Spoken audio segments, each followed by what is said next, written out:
Hello and welcome. It is Nomadic Shaman here. Thank you so much for visiting my page. This video is going to serve as a follow-up to the video I did the other day where I spoke about dismantling spell work. However, this video is going to highlight monitoring spirits. So what is monitoring spirits? Monitoring spirits are people who are in your life and or part of your circle who have access to you to gain insight and knowledge to cause delays, blockages, chaos and destruction as it relates to your destiny, your goals, your stability, your finances, and your love life. Okay, it's an attempt to rob, kill, and destroy your joy, your peace, and your happiness. Okay, so I'm going to share 6 different examples of monitoring spirits and how they can show up in your life when you are in spiritual warfare centered around witchcraft. Okay, the first being familiar spirits. Familiar spirits are spirits and or entities that are invoked, okay, to observe, to gather information, to record information, and to bring it back to their master. The master is the individual who invoked or conjured that spirit or entity.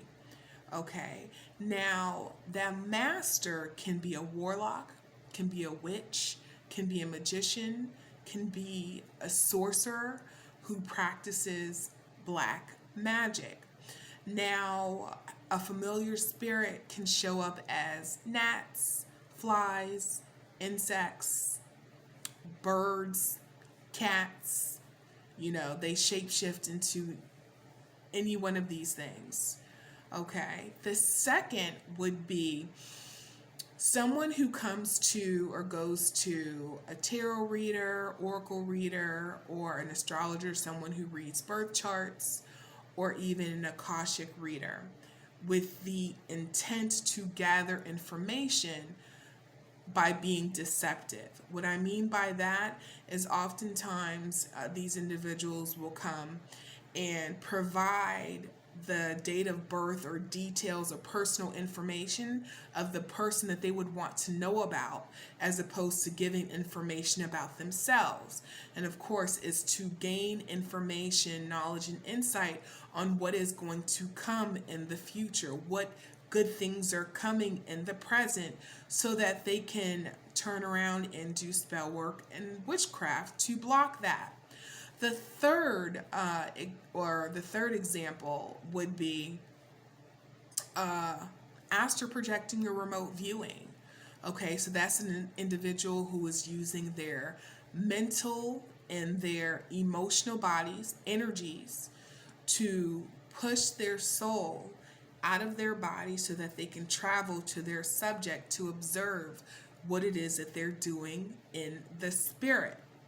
Okay, now the person who's astral projection, some can do it while they're awake, but most do it in a meditative state or while they're sleeping.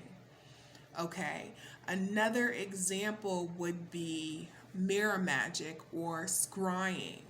Okay, so think of Snow White and the 7 Dwarfs. Mirror, mirror on the wall, who's the fairest of them all? She was looking in the mirror to what? To observe, see what Snow White was doing with the 7 Dwarfs. Why? To figure out the best entry point of how she can be deceptive in presenting Snow White with the poisonous red apple. Okay, another example would be tapping into the dream state. So an individual would be asleep and this person would either do dream magic or astral project over to them while in a dream state. Okay, so that they can see what their thoughts are, what their goals are, what's going on in the subconscious. Essentially, anything that they are not vocalizing out loud, to gain that knowledge, okay, so that they can be put in a better position where their spell work would be more effective. And then the last is physical, is actually called gangstalking or mobbing. Okay, so that is a group of individuals that's connected to a network.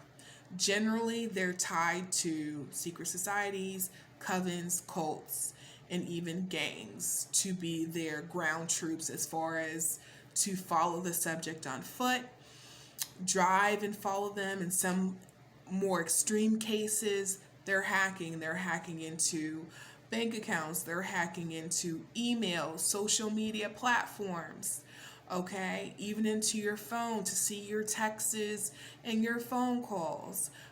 Some will even tap in and use the camera so that they can see what you're doing. Okay, and again, this is all to gain information so that they can use against you. Now, what can you do to counteract or combat that? For my beginners to intermediate, I'm going to give you 5. Pray. 2. Fast. 3. Heal. 4. Breath work. And 5. Meditate. Okay, so those are 5 different ways or methods that you can incorporate within your spiritual practice, your spiritual hygiene. Okay, so that wraps up my time here now. I hope that you found the video helpful. Feel free to comment, like, share, and follow. And with that, I'm out.